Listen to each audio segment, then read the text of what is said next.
नमस्कार, स्वागत है आपका जी बिजनेस में। मैं हूं दीपांशु भंडारी। महंगाई इसने हम सबको परेशान कर रखा है। थोक महंगाई की बात करें तो 9 साल की ऊंचाई पर है। रिटेल महंगाई की बात करें तो 8 साल की ऊंचाई पर है।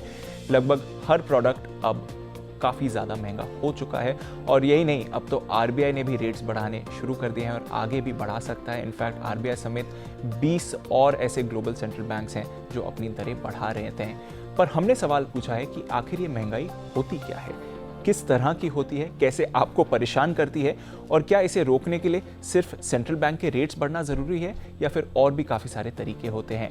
आपने भेजे हैं कई सारे सवाल और उनके जवाब देंगे आज आपको जी बिजनेस के मैनेजिंग एडिटर अनिल सिंघवी महंगाई की पाठशाला में। सर बहुत बहुत शुक्रिया, बहुत बहुत स्वागत है। जरा समझाएं पहले तो कि महंगाई एग्जैक्टली होती क्या है और किस किस तरह की होती है महंगाई। जी दीप, तो महंगाई तो सिंपल है, किसी भी चीज़ के दाम बढ़ना। कल जो चीज़ किसी एक भाव पर मिलती थी पिछले हफ्ते, पिछले महीने, पिछले साल जी, और अब वो किसी और भाव पर मिल रही है। और आमतौर पर इन चीज़ों के भाव बढ़ते ही हैं जी, घटते नहीं। बहुत कम चीज़ें होती हैं जिनके घटते हैं, लेकिन ज़्यादातर के भाव बढ़ते हैं। चाहे वो खाने पीने की चीज़ें हों, चाहे मोबाइल हो, पेन हो, कुछ और आपकी कारें हों, कुछ भी हों। सो जो पिछले साल के मुकाबले में, पिछले महीने, पिछले हफ्ते, पिछले दिन के मुकाबले में चीज़ आपको ज़्यादा महंगी मिल रही है, और वो जितनी ज़्यादा महंगी मिल रही है उससे महंगाई कहते हैं। तो ये आमतौर पर किसी भी चीज़ के भाव बढ़ना वो महंगाई है। समझ गए। ठीक है। अब महंगाई दो प्रकार की होती है। आप सोचेंगे ये क्या है, क्योंकि महंगाई हमें तो ये समझ में आता है कि चीज़ महंगी होगी मतलब महंगी। हाँ, किसी भी चीज़ के लिए ज़्यादा। पिछली बार आपका फ़ोन 10,000 में आया था, अब 11,000 में आ रहा है, मतलब मेरे लिए तो ज़्यादा ही देना है। लेकिन महंगाई दो तरीके से होती है, वो समझना जरूरी। तब अगर ये दो कॉन्सेप्ट आपको समझ में आ गए तो फिर ये पूरा शो आपको समझ में आ जाएगा कि महंगाई के साथ बाद जब ब्याज दरें बढ़ने और घटने का सिलसिला होता है उसका क्या असर पड़ता है। पहली महंगाई तो होती है इस तरीके से जो डिमांड में बढ़ोतरी है, मांग में बढ़ोतरी है। राइट, ठीक है। जैसे जैसे लोगों का वो लाइफस्टाइल, जीवन स्तर, वे ऑफ लिविंग बढ़ता जाता है, वैसे वैसे डिमांड बढ़ती है। बिल्कुल राइट। या किसी देश में जैसे जैसे पॉपुलेशन बढ़ रही है तो खाने पीने की चीज़ों की डिमांड बढ़ रही है। राइट। जैसे जैसे किसी देश में डेवलपमेंट हो रहा है, लोगों के पास पैसे ज़्यादा आ रहे हैं खर्च करने के लिए, तो डिमांड बढ़ रही है। यानी कि जैसे फॉर एग्जांपल देश में बहुत बढ़िया सड़कें बन रही है, हाईवेज बन रहे हैं, तो कारों की डिमांड बढ़ेगी। बिल्कुल। यही अगर आपको हमारे जैसे वेस्टर्न एक्सप्रेस हाईवे जैसा जाम सब जगह मिले तो लोग हाईवे पे गाड़ी ही ना चलाएं, कम चलाएं। तो जैसे इंफ्रास्ट्रक्चर बढ़ता है वैसे उससे जुड़े हुए प्रोडक्ट्स की डिमांड बढ़ती है। तो एक चीज़ तो ये कि किसी भी प्रोडक्ट की, किसी भी चीज़ की डिमांड बढ़ना, और जैसे जैसे डिमांड बढ़ेगी तो फिर उसके भाव बढ़ते हैं। बिल्कुल। तो एक महंगाई वो है जो डिमांड बढ़ने की वजह से आती है। ओके, है ना। ये पहले लोग, एक ज़माना था एम्बेसडर और फिएट खरीदते थे। बिल्कुल। और कई सालों तक उनका मतलब मॉडल तो छोड़ो, कलर तक बदला नहीं, वाइट एक ही कलर में आती थी। अब आप ज़माना देखिए कि लोगों का लाइफस्टाइल भी बढ़ गया है, लोगों के पास गाड़ियाँ चलाने के लिए जगह भी है, रखने के लिए जगह भी है, पैसे भी हैं। तो इनसे जो डिमांड बढ़ती है उसको कहते हैं हम डिमांड बढ़ रही है और उसकी वजह से महंगाई बढ़ रही है। ठीक है, पहली चीज़ है। दूसरी चीज़ अलग है, वो डिमांड बढ़ने की वजह से महंगाई नहीं बढ़ती, चीज़ें ही कम है। अच्छा। या कम पैदा हो रही हैं, उसकी वजह से जो महंगाई बढ़ती है उसे हम सप्लाई साइड वाली महंगाई कहते हैं। ओके। समझिए कि आपने पिछले साल मतलब 1 लाख टन गेहूं का उत्पादन किया, इस साल सूखा पड़ गया और 80,000 टन ही हुआ। कई बार हम कहते हैं ना कि फलाना देश में बहुत बाढ़ आ गई, सूखा पड़ गया, तो चाय का, कॉफ़ी का उत्पादन कम हो जाएगा, शुगर का उत्पादन, गन्ने का उत्पादन इस साल कम हो रहा है, ज़्यादा हो रहा है। तो कई बार क्या होता है कि डिमांड नहीं बढ़ी, डिमांड उतनी है, बहुत ज़्यादा उसमें फ़र्क नहीं है, लेकिन आपकी सप्लाई कम होगी। समझिए किसी फैक्ट्री में हड़ताल हो गई, किसी शहर में बारिश बाढ़ आ गई, वहाँ प्रोडक्शन बंद हो गया, तो अब अचानक से आपको चाहिए। जैसे फॉर एग्जांपल रशिया यूक्रेन का मामला चल रहा है, तो कई सारी चीज़ों की सप्लाई कम हो गई। करेक्ट।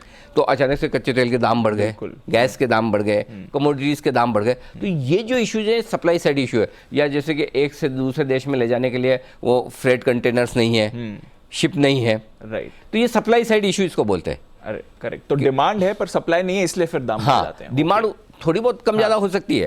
और शॉर्ट टर्म में कभी कभी डिमांड इसलिए भी बढ़ जाती है कि अगर आपको लगता है, वो कई बार अपने भी किया था ना, जब लॉकडाउन हो रहा था तो अरे लेके रख लो, लेके रख लो, करेक्ट, बाद में मिलेगा नहीं मिलेगा, लंबी लंबी लाइन लगा के लोग खरीद रहे थे। तो कभी कभी वो आर्टिफिशियल डिमांड थोड़े वक्त के लिए बढ़ जाती है, तो लगता है कि सप्लाई साइड इशू है। लेकिन कोई वैसे समय को छोड़ दो तो आमतौर पर जब किसी न किसी वजह से किसी प्रोडक्ट की, किसी चीज़ की सप्लाई कम होती दिखे और उसकी डिमांड वैसी की वैसी है, उसकी वजह से उस प्रोडक्ट के दाम बढ़ते हैं, उस चीज़ के दाम बढ़ते हैं, और उससे जो महंगाई बढ़ती है उसको हम सप्लाई साइड वाली महंगाई कहते हैं। तो दो तरीके से, एक डिमांड मजबूत, दूसरी तरफ सप्लाई कम।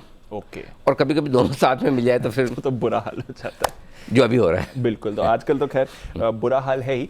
और सर हमने देखा है कि अब इस हल के लिए रेट्स बढ़ाने की बात कर रहे हैं, आरबीआई ने भी करा है। तो ये एग्जैक्टली ये कॉन्सेप्ट समझा है कि अगर महंगाई बढ़ती है तो फिर बैंक्स रेट्स क्यों बढ़ाते हैं?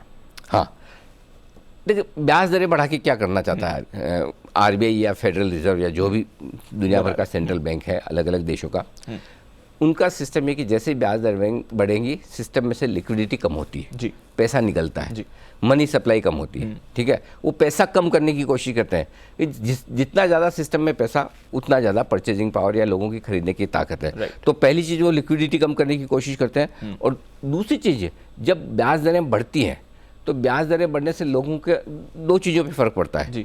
एक तो खर्च करने की कैपेसिटी पर, क्योंकि देखो आमतौर जैसे अब मुझे घर लेना है, मैं कितनी अच्छी नौकरी कर रहा हूँ, कितने साल हो गए, बढ़िया पढ़ा लिखा हूँ, सब कुछ, लेकिन होम लोन तो लेना ही पड़ता है।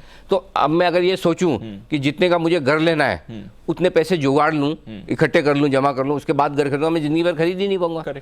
मुझे फ्यूचर अर्निंग के बेसिस पे लेना पड़ता है। अगर यही मेरे को ब्याज 6% देना पड़ रहा है और 12 देना पड़ रहा है, कितना फर्क है ना, बहुत बड़ा। मेरी ईएमआई बढ़ जाएगी। तो क्या होता है कि जब ब्याज दरें बढ़ती तो लोगों की खर्च करने की क्षमता, मेरी जो कैपेसिटी है उस पर भी असर डालती है और मेरे मन पे भी डालती है। राइट, दोनों तरफ अटैक करती है। जैसे ब्याज दरें बढ़े, एक तो कैपेसिटी कम होगी और दूसरा मन भी कम आ रहा है, यार इतना ब्याज कौन भरेगा। कौन नहीं चाहता बिना ब्याज के पैसा मिले। बिल्कुल। कई बार हम छोटा मोटा लोन एम्प्लॉयर से लेते हैं ना, तो वो बिना ब्याज का मिलता है, लेकिन अनलिमिटेड नहीं मिलता ना। तो हर एक आदमी ये चाहता कम ब्याज दरों पे उसे लोन मिले। तो ऐसे में रिजर्व बैंक या कोई भी सेंट्रल बैंक ब्याज दरें बढ़ाकर लोगों का खर्च करने का क्षमता पे भी और उसकी इच्छा पर भी, दोनों पर कंट्रोल करने की कोशिश करता है, इसलिए ब्याज दरें बढ़ाई जाती है। तो ये डायरेक्ट रिलेशन उसका हो जाता है। अच्छा, तो फिर अगर ब्याज दर बढ़ रही है तो फिर मानना चाहिए कि महंगाई इससे घट जाएगी? हाँ, मानना चाहिए। काफ़ी हद तक हाँ। उसके 2-3 कारण हैं। एक तो ये कि मनी सप्लाई घटती है, जितनी ज़्यादा ब्याज दरें उतनी मनी सप्लाई कम होती जाएगी, जितनी कम ब्याज दरें उतना सिस्टम में पैसा ज़्यादा। दूसरा ये कि जैसे ही ब्याज दरें बढ़ी, लोन महंगा होगा, लोन महंगा होगा तो लोग लोन कम लेंगे, राइट, क्योंकि चुकाना पड़ेगा ना, तो उतने ही लोन के लिए आपको ज़्यादा ईएमआई भरनी है। तीसरा ये कि जब ब्याज दरें बढ़ जाए तो जो फिक्स इनकम में, एफडी में, डेट फंड में पैसा लगाने वाले लोग हैं, वो ये सोचते हैं कि खर्चा करने से बढ़िया इन्वेस्ट कर डाल दो, हाँ, ज़्यादा ब्याज मिल रहा है। सही बात है ना।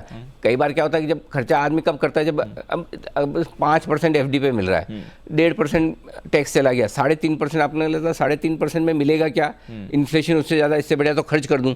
तो खर्च करने का मन आता है क्योंकि आपको कमाई नहीं हो रही। लेकिन ब्याज दरें बढ़ती है तो आपकी फिक्स इनकम में कमाई बढ़ने के चांस हो जाते हैं। ब्याज दरें बढ़ती है, डिपॉजिट पर भी बढ़ती है। तो एक ये भी रीज़न है कि इन्वेस्टमेंट की तरफ पैसा जाता है खर्चे से हटकर। तो ये सारी चीज़ें हैं जो ब्याज दरें बढ़ने से प्रभावित होती है, इसकी वजह से महंगाई घटती है। समझ गया सर। पर यूजुअली सर, अब ठीक है, रेट्स आप बढ़ाने की बात कर रहे हैं, आमतौर पर आप घर के लिए लोन लेंगे, कार के लिए लोन लेंगे, अपने बिजनेस के लिए लोन लेंगे, इसका मेरे रोज़ के कंजम्पशन से क्या लेना? रोटी, दाल, चावल, सब्जी, चीनी, ये सब अगर मैं खरीद रहा हूँ तो यहाँ पर रेट्स बढ़े, इसकी महंगाई कम हो गई, ये क्या गारंटी? नहीं, गारंटी क्या होगी नहीं। अच्छा, इसका कुछ रिलेशन, मतलब डायरेक्टली तो कोई कोरिलेशन है ही नहीं। ये मान के चलो कि ब्याज दरें बढ़ाने से कोई आपके आटा दाल के दाम कम नहीं होने वाले। जो बेसिक चीज़ें हैं जो आपके रोज काम में आनी, ऐसा तो है नहीं दीप के आटे के दाम बढ़ गए तो आप 3 से 2 चपाती कर लोगे। और ऐसा भी नहीं कि घट गए तो 2 से 4 चपाती खाना शुरू कर देंगे।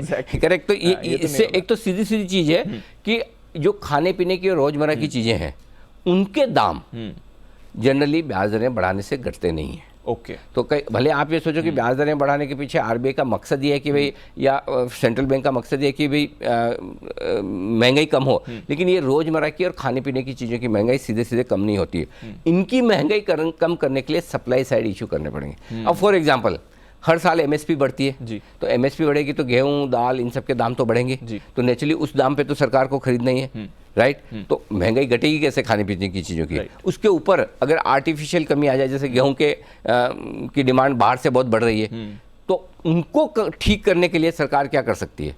जैसे एक्सपोर्ट बंद कर दिया, एग्जैक्टली है ना। तो वो तरीके हैं सप्लाई बढ़ाने के। या सरकार के पास जब अच्छा इस साल बहुत गेहूं हो रहा है तो चलो इसको स्टोर करके रख लो गोडाउन्स में, कम होगा तब हम रिलीज करेंगे, ये दूसरे तरीके होते हैं। तो सप्लाई साइड इशू से आप खाने पीने की चीज़ों की महंगाई कम कर सकते हैं, ब्याज दरें बढ़ाकर नहीं, ये ध्यान में रखिएगा। हाँ, इनडायरेक्ट असर पड़ता है थोड़ा बहुत, डायरेक्ट असर बिल्कुल भी नहीं। और हमारी कंजम्पशन पर असर पड़ता है क्या? हम ये चीज़ें कम खरीदना कर देंगे क्योंकि हमारे बाकी रेट ज़्यादा बढ़ रहे हैं, हम बाकी जगह ज़्यादा EMI ना, रोज़ वाले में कोई फ़र्क नहीं पड़ता। मतलब अब समझो अगर आपको बस पकड़ के रेलवे स्टेशन जाना है रोज़ अपने घर से, तो ऐसा थोड़ी कि मतलब आप पैदल जाओगे, ऑटो पकड़ के जाते हो तो ऐसा थोड़ी बस में जाओगे। वो रोज़ के जो खर्चे हैं ना वो कम नहीं होते हैं, न खाने पीने के होते हैं न दूसरे होते हैं। हाँ, लेकिन जो गैर जरूरी है, जहाँ ज़रूरी नहीं कि आप करें ही करें, कि समझो महंगाई बढ़ गई तो आप सोचेंगे चलो होटल में नहीं जाता खाने के लिए, घर पे ही बना लेते हैं, ठीक है ना, वो हो सकता है। चलो जोमेटो स्विगी से नहीं मंगाते, मैगी बना लेते हैं, हाँ। वो हो सकता है। या फिर आप 5 स्टार में जा रहे हो तो फाइन डाइनिंग में चले जाएंगे, फाइन डाइनिंग में जा रहे हो तो उडुपी में जाके खा लेंगे, वो कर सकते हैं, वो अपना लेवल कम कर सकते हैं, लेकिन उस पर खर्चे कम होंगे, बस उतने जो जहां आपके पास कंट्रोल है। लेकिन घर वाली जो चीजें वो तो होनी तेल लगना ही लगना है, घी लगना है, आटा लगना ही, बस तो उसका तो आप ध्यान रखेंगे। करेक्ट, ठीक है सर।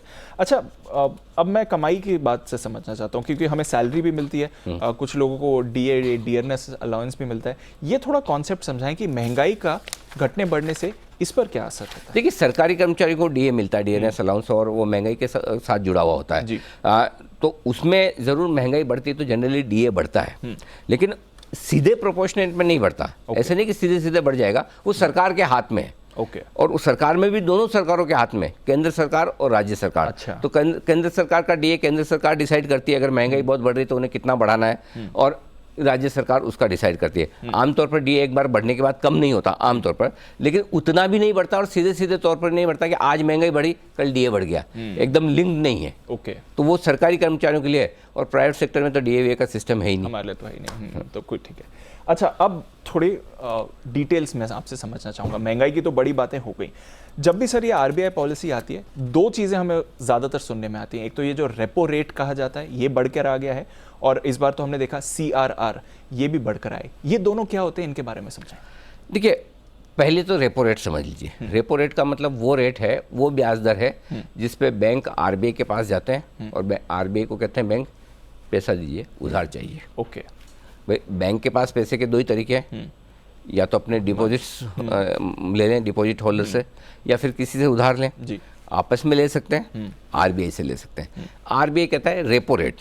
रेपो रेट का मतलब ये कि आप मेरे पास उधार लेने आओगे तो मैं इतना ब्याज आपसे लूँगा, ठीक है। और रिवर्स रेपो रेट ये है कि अगर मेरे पास पैसा है और मुझे आपको देना है, उसका उल्टा, आपका पैसा मेरे पास है, हाँ, तो मैं आपको इतना ब्याज दूंगा। तो नेचुरली हमेशा रेपो रेट ऊपर होगी, रिवर्स रेपो रेट नीचे होगी। RBI तो समझदार है कि जिसे जो उधार देना है उससे तो ज़्यादा ब्याज लेंगे, उधार डिपॉजिट लेना है तो कम देंगे। तो अगर बैंक्स के पास पैसा एक्स्ट्रा है, ज़्यादा है, तो अब क्या करें?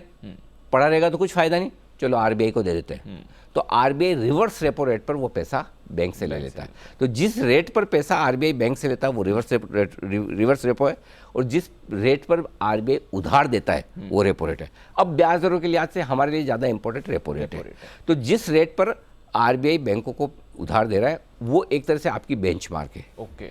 उसके ऊपर बैंक फिर है ना अपना और मार्जिन बढ़ाकर फिर अपनी ब्याज दरें डिसाइड करते हैं, जिसको प्राइम लेंडिंग रेट कहते हैं, ठीक है ना। फिर उसके ऊपर फिर प्राइम लेंडिंग रेट में भी किसको किस तरह से सबसे बेस्ट क्वालिटी वाले को क्या लगाना है, कम अच्छे को क्या लगाना है, वो अलग चीज़ है। सो रेपो रेट वो रेट है जिस पर बैंक्स RBI से पैसा उधार लेते हैं। अब आइए CRR, कैश रिजर्व रेशियो।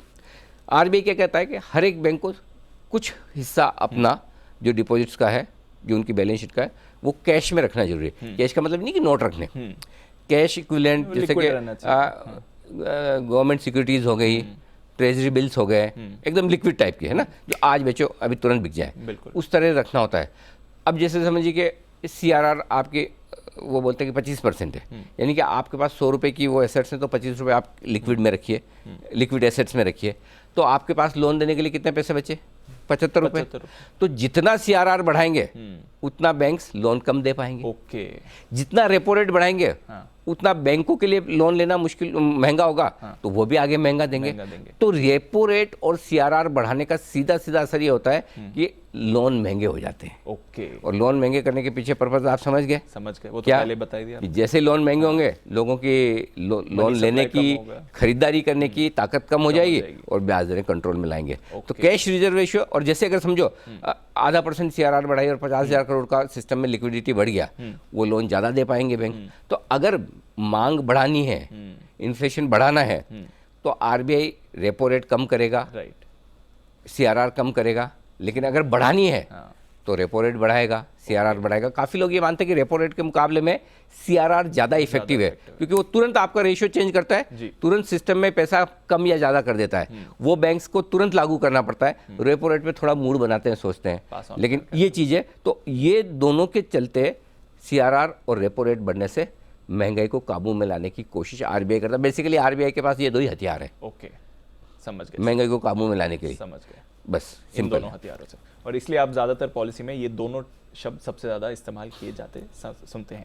अच्छा, फिर ये जो ब्याज दरें बढ़ती हैं, इसका ज़्यादा इम्पैक्ट फिर हमें कहाँ दिखता है? ब्याज दरें बढ़ने का इम्पैक्ट उन चीज़ों पर दिखता है जो कि जहाँ आप खर्चा करते हैं, आपके पास बहुत पैसे हैं तो ठीक है।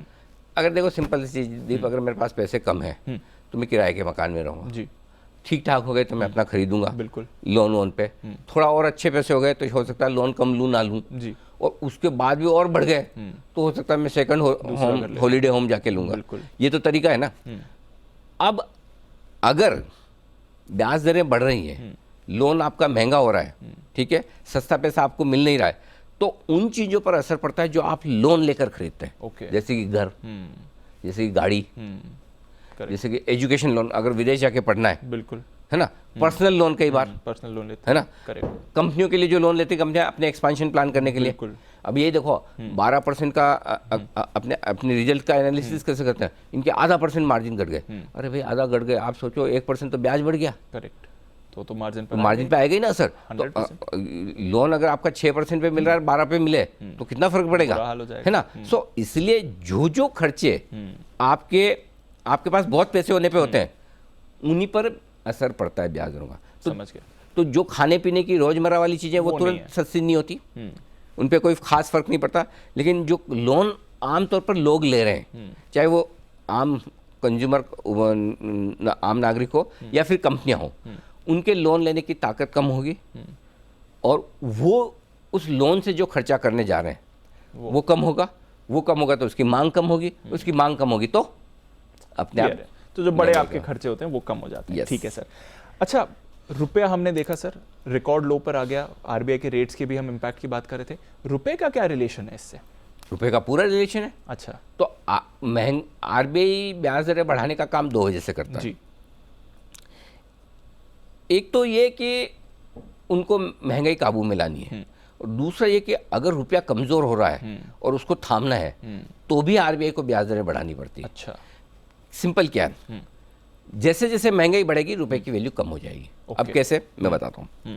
ये पेन है, मैं पिछले साल इसको 10 रुपए में ले लेता था, महंगाई बढ़ गई, इस साल 10% महंगाई है, तो इस पेन का दाम हो गया 11 रुपए जी। है जी। तो मेरे पास पिछले साल 10 रुपए तब भी ये ले पा रहा हूँ, आज 11 है तब भी यही ले पा रहा हूँ जी। अदरवाइज ये होना चाहिए 11 रुपए में तो मुझे इससे बेटर पेन मिलना चाहिए। हाँ, बिल्कुल। तो मेरा परचेजिंग पावर कम हो गया जी, खरीदारी की क्षमता कम हो गई, जबकि मेरा 10% इंक्रीमेंट हुआ हो सैलरी में, फिर भी मैं खरीद तो वही पा रहा हूँ। करेक्ट, है ना। सो इसका मतलब क्या है, अगर महंगाई बढ़ती है तो रुपए की वैल्यू कम हो जाती है। जो काम आप पहले 10 रुपए में कर सकते थे अब 11 रुपए में कर पा रहे हैं। वो कहते हैं कई बार अपने बुजुर्ग नहीं कहते, हमारे जमाने में तो 10 रुपए किलो में घी मिलता था। बिल्कुल है, आज देखो 500 रुपए में भी नहीं मिलता।